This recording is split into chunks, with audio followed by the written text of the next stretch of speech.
Kundalini Yoga is a science of angles and triangles. So many of the postures involve holding the body in specific angles. For instance, if you hold the arms up at 60 degrees, that has an effect on your heart and lungs. If you lie on your back and hold your legs up at 30 degrees, it has an effect on your navel center. If you come to triangle pose, which is, I think, down dog in other yogic traditions, that has an effect on your nervous system and your digestion. So what we are essentially doing is applying pressure. The postures generate heat. After holding them for a few seconds or a few minutes, they generate heat, they stimulate circulation, they apply pressure, they apply stress. So to alleviate stress from the body, we have to apply stress. And that's the key to why yoga is such a powerful practice and why people feel so relaxed afterwards. You're producing an effect over your system, your nervous system, your glandular system, helping stimulate circulation. The enemy of health is stagnation. So we want things to move along. So yoga helps things move along. A lot of people say we store a lot of issues in our tissues. So by stimulating the tissues, generating heat, it opens up flow and gets things moving. So we don't want baggage, we want things to move along. But why angles? So the word angle originates from angel. And if we go to the Holy Bible, when it's talking about angels, it's talking about angles of light. Well, what is God? God is light. And angels are God's messengers. So in addition to the Holy Bible being a book about astrology, anatomy, it's also a book about quantum science. So if you're reading the book in a literal sense, you're missing the meaning entirely. You're limiting yourself to its more esoteric, profound meanings that have a tangible effect on your life if you adopt the practices. So, God is light. Light is a photon. Photon in quantum science is a messenger particle. What are angels? They are messengers of God. So now we see alignment between the two definitions. Angels are messengers of God. God is light. In the story of Jacob's ladder, see, the Bible is really a book about human anatomy. So the ladder represents the spine, and the angels were seen ascending and descending the ladder. So when we sit in the meditation at 90 degrees, we open a channel between ourselves and the divine. That's the effect of cosmic law. Sitting in meditation in stillness and applying specific angles to the body, or angels. That's what happens. When you hold your body at these angles, you tap into angelic frequencies. And they have a transformative effect. In French, angel is ange, which is the root of the word change. Change, changer.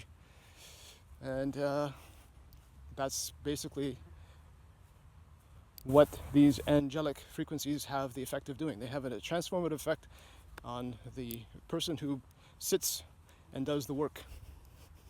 So everything is angle specific.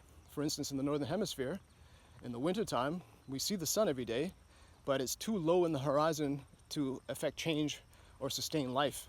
So the foliage and the flora, they don't die, they just go into a state of dormancy. Once the angle is sufficient enough in the spring months, then spring life resurges, it springs forth, and all these plants come from the earth, moving up towards the sun. So the Kundalini is very similar. Everyone has Kundalini energy at the base of their spine. And so when you sit straight at 90 degrees, or you hold your arms up at specific angles, especially with the arms, because a lot of the postures in Kundalini Yoga involve holding the arms out for extended periods of time. That generates heat, it opens the heart, and allows that Kundalini energy at the base of the spine to flow upward through the heart into the higher centers of consciousness.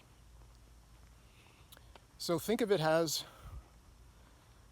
each angle has a specific effect. So light requires polarization. So for instance, the light coming out of the sun is refracted, it's diffused, it's scattered. So if ever you've had polarized sunglasses, they bring the light into a single plane of alignment. Think of it as when you were watching TV in the 70s. You had those black and white TVs with the rabbit ears, the antenna. You had to move the antenna. When you turned the channel, you had to move the antenna in order to pick up the signal.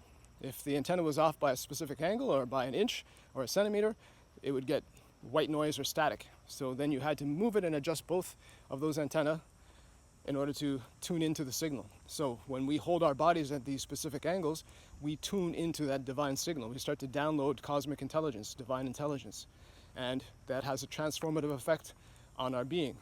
If you look at the word angel in French, it's ange, A-N-G-E, which is the root of the word change, change, changer, transform. So when we are adopting these practices, we are effecting transformation within ourselves. So everything is light, and we are the children of light. So the air that we breathe, it results from photosynthesis, photo in Greek meaning processed light. Photo is light, synthesis processed. That results in creating oxygen that we breathe, so we're essentially inhaling modified or repurposed light. Every movement that we make comes from adenosine triphosphate, or ATP, and that is a energetic currency that our body uses in order to create movement. It is a primary messenger, and our bodies are a form and function of light. Nothing functions in this body without light. So we are beings of light, and what is God? God is light. So the Holy Bible is a book that includes not only anatomy, astrology, but it's also quantum science. And so learning about the science of light will give you greater insight into what these stories entail.